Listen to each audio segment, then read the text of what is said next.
अस्सलाम वालेकुम। South Punjab digital के साथ मैं हूं आपका मेज़बान मोहम्मद अकबर। नाज़रीन, जैसा कि हमने सुन रखा था कि 10 अगस्त से लेकर 14 अगस्त तक भारत जो है कुछ बड़ा प्लान कर रहा है, पाकिस्तान पर हमला करने वाला, और उस हमले के नतीजे में पाकिस्तान में तबाही मचा देगा। लेकिन उस हमले से पहले ही पाकिस्तान की तरफ से भारत को एक बड़ा सरप्राइज दिया गया है। ये वो वक्त है कि एक दफ़ा फिर से भारत जो है पूरी दुनिया में रुस्वा हो चुका है। भारत पर पाकिस्तान की जानिब से फील्ड मार्शल सैयद आसिम मुनीर साहब की जानिब से ये जो एक कारी ज़रब लगाई गई है, कारी वार किया गया है, बारी वार के बाद जो भारत है पूरी दुनिया में रुस्वा हो चुका है। इस टाइम आप भारत में देखें तो हर तरफ हलचल का माहौल है, अफरा तफरी मची हुई है। भारत की जो आर्मी है, जो बहरिया है और जो एयरफोर्स है, तमाम फोर्सेस स्टैंड बाय पे है। भारत की फिजाओं में इस वक्त आपको भारतीय जंगी जहाज जो है वो उड़ते हुए, फ्लाई करते हुए नजर आ रहे होंगे। आखिर ये हुआ क्या है, क्या वजह बनी है? और इसके साथ साथ मैं आपको बताता जाऊं कि पाकिस्तान में एक और बड़ा ऑपरेशन किया गया है जिसमें 47 दहशतगर्द जो है वो पकड़े गए, जो कि कहा जा रहा था कि भारत की जानिब से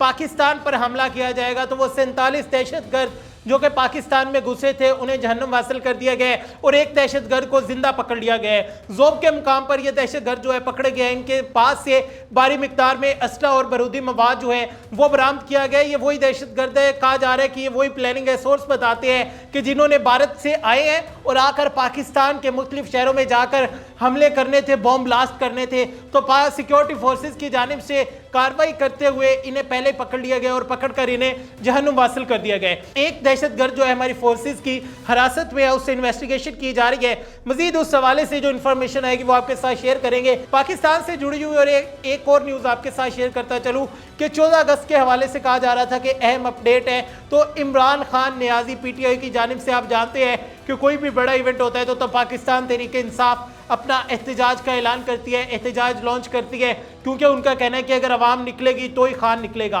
तो 14 अगस्त को पाकिस्तान तहरीक इंसाफ की जानिब से दोबारा से एहतजाज की कॉल दी गई है। इससे पहले हम देखते हैं कि 5 अगस्त को जब यौम इस्तेसाल मनाया जा रहा था तभी पाकिस्तान तहरीक इंसाफ की जानिब से एहतजाज की कॉल दी जाती है, लेकिन वो एहतजाज जो है बुरी तरह से फ्लॉप हो जाता है। तो पाकिस्तान तहरीक इंसाफ की जानिब से ये स्ट्रेटजी अपनाते हुए कि हो सकता है लोग अपने कारोबार में बिजी थे, हो सकता है लोग अपने दफातर में बिजी थे, तो उस दिन एहतजाज की कॉल दी जाए, लेकिन उस दिन भी छुट्टी थी। तो अब फिर जो है वो छुट्टी है, अब फिर जो है वो ऑफ है। तो अब एक दफा फिर से एहतजाज की कॉल दी गई है। 14 अगस्त को देखेंगे कि पाकिस्तान तहरीक इंसाफ के जो वर्कर है, जो कारकुनान है, वो बाहर निकलती है या नहीं निकलती, क्योंकि इनका स्लोगन है कि अवाम निकलेगी तो खान निकलेगा। बड़ी माजरत के साथ मैं ये कहना चाह रहा हूँ कि हमने जो हालात पिछले 2 सालों में देखे हैं कि अवाम निकलेगी तो खान निकलेगा, तो उस हिसाब से तो हमें खान निकलता हुआ नजर नहीं आ रहा। तो देखते हैं कि पीटीआई का क्या बनता है। बातें हैं फील्ड मार्शल सैयद आसिम मुनीर साहब की तरफ कि फील्ड मार्शल सैयद आसिम मुनीर साहब जो कि इस टाइम अमेरिका में मौजूद है। हमने अपने लास्ट व्लॉग में आपको बताया था कि फील्ड मार्शल आसिम मुनीर की एक और बड़ी अहम मुलाकात होने वाली है, और वो मुलाकात अब आप देख सकते हैं कि फील्ड मार्शल साहब जो है इस टाइम अमेरिका में मौजूद है। अमेरिका में मौजूद होते हुए उनकी जानिब से अस्करी, सियासी, समाजी जो शख्सियात है उनसे मुलाकात की जा रही है, और उन मुलाकात में जो बातें हो रही है, कुछ बातें तो ऐसी है कि जिन्होंने जाकर भारत में तबाही मचा दी है। जी हाँ, फील्ड मार्शल साहब अमेरिका जाते हैं। अमेरिका में वो ये बताते हैं, तकरीब से खिताब कर रहे होते हैं, जिसमें वो बता देते हैं कि हम तो इंतज़ार कर रहे हैं कि कब भारत जो है इंडस वाटर के लिए डैम बनाते हो। जैसे वो डैम बनाएगा हम इस इंतज़ार में है कि हम 10 मिसाइल मारेंगे और भारत की तबाही करके रख देंगे। वो जितने भी डैम बनेंगे सारे तबाह करके रख देंगे। और इसके साथ ही फील्ड मार्शल साहब ने यह भी कहा कि भारत ये सुन ले कि अगर दोबारा से तुमने पाकिस्तान पर हमले जैसी हमाकत करने की कोशिश की तो ये मत भूलो कि हम एक न्यूक्लियर पावर है, और इस दफ़ा पाकिस्तान एक ऐसा हमला करेगा कि जिसका जो खुमियाजा है वो भारत के साथ साथ आधी दुनिया को भुगतना पड़ेगा। हम न्यूक्लियर पावर है ये हमने सिर्फ और सिर्फ दिखाने के लिए नहीं रखा हुआ, क्योंकि लास्ट टाइम भी हमारे DGISPR लेफ्टिनेंट जनरल अहमद शरीफ साहब ने यह कहा था कि जब हम हमला करेंगे तो हमें बताने की ज़रूरत नहीं पड़ेगी, हम भारत की तरफ से गिदड़ बबकियाँ नहीं देते। जब हम हमला करते हैं तो पूरी दुनिया को पता चल जाता है। फिर मोदी का यह जवाब भी आता है कि पाकिस्तान ने हम पर ही हमला कर दिया। तो इस टाइम भारत की सिचुएशन जो है इंतहाई ज़्यादा दर्दनाक है, इंतहाई ज़्यादा होलनाक मनाजर है भारत के अंदर। हम देखते हैं कि इलेक्शन भी होते हैं, इलेक्शन से जो मोदी कहता था कि अब की बार 400 पार, तो वहां पर भी भारतीय आवाम की जानिब से भी ये कहा जा रहा है कि इस दफ़ा इलेक्शंस में एक दफ़ा फिर से धांधली की गई है। 100+ सीट जो है मोदी ने धांधली से अपने नाम की है। इस टाइम भारतीय आर्मी जो है, भारतीय फिजाइया जो है, और इसके साथ साथ जो इनकी बहरी फोर्सेस है वो इंतहाई ज़्यादा अलर्ट है, इंतहाई ज़्यादा खौफ का शिकार है, हाई अलर्ट पर है कि अगर फील्ड मार्शल सैयद आसिम मुनीर साहब की जानिब से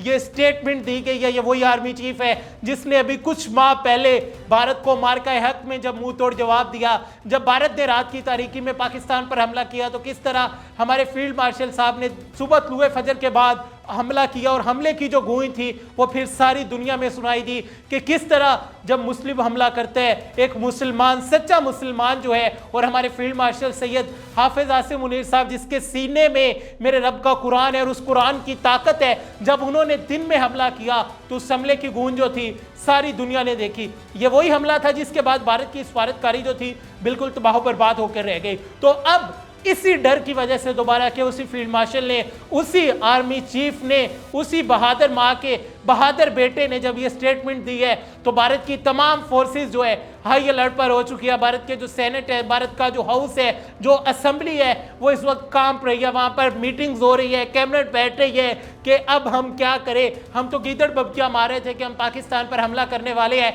लेकिन पाकिस्तान ने खुल्लम खुल्ला में चैलेंज कर दिया है, खुल्लम खुल्ला ललकारा है कि तुम्हारी ऐसी की तैसी, तुम आकर तो देखो, तुम्हारे बाप का मुल्क नहीं है। आपने देखा कि किस तरह ज़ोब में 47 दहशतगर्दों को इंटेलिजेंस बेस्ड ऑपरेशन करके जहन्नुम वासिल किया गया है। तो हमारे आर्मी चीफ साहब ने कहा था कि तुम क्या सोचते हो कि तुम 100 बंदे बलोचिस्तान को ले जाओगे, तुम्हारी 7 नस्लें भी नहीं लेके जा सकती, और जो कोई ऐसी हमाकत करने आएगा उसका बिल्कुल यही हशर नशर होगा। दूसरी तरफ मीडिया पर हमने देखा कि यह भी खबरें गर्दिश कर रही थी कि भारत का नया नक्शा जारी होने वाला है, पाकिस्तान ने भारत के कुछ इलाकों पर कब्जा कर लिया है मार्का हक के बाद, और उसके बाद के पाकिस्तान अब नया नक्शा जारी करेगा। आर्मी चीफ साहब जो है इस टाइम अमेरिका में मौजूद है, इस पर भी डिस्कशन हो रही है और कुछ चीज़ें जो है वो डिस्कस हो रही है। तो इस हवाले से अभी कोई ऑथेंटिक न्यूज़ जो है, कंफर्म न्यूज़ जो है वो भी नहीं आई कि क्या नया नक्शा जो है वो जारी होने वाला है, या फिर 14 अगस्त को पाकिस्तान की जानिब से कोई नया सरप्राइज जो है भारत को, पूरी दुनिया को दिया जाएगा। अभी जो फील्ड मार्शल सैयद आसिम मुनीर साहब अमेरिका में मौजूद है, इसमें मैं एक चीज़ आपको क्लियर करता जाऊँ, एक चीज़ आपको बताता जाऊं कि पाकिस्तान की आज़ादी की खुशी इस दफ़ा दोबाला तो थी बल्कि उससे भी 3-4 बल्कि 10-15 गुना बढ़ने वाली है, क्योंकि आज़ादी की खुशी तो हमेशा हमें होती है कि हम एक आज़ाद मुल्क में आज़ाद हैसियत से अपनी ज़िंदगी गुजार रहे हैं, कि हम उस मुल्क में नहीं है, उस जगह पर नहीं है जहाँ पर हमारी माओ, बेटियों, बहनों की इज्जत जो है वो महफूज नहीं है। तो इस दफ़ा फील्ड मार्शल साहब जो दोबारा से अमेरिका गए हैं तो खुशखबरी आने वाली है। ये खुशखबरी जब आएगी क्या होगी इंशाल्लाह सबसे पहले हम ही आपके साथ शेयर करेंगे। अपने मेज़बान मोहम्मद अकमल को दीजिए इजाज़त। साउथ पंजाब डिजिटल को सब्सक्राइब करना मत भूलिएगा। अल्लाह ने के बाद।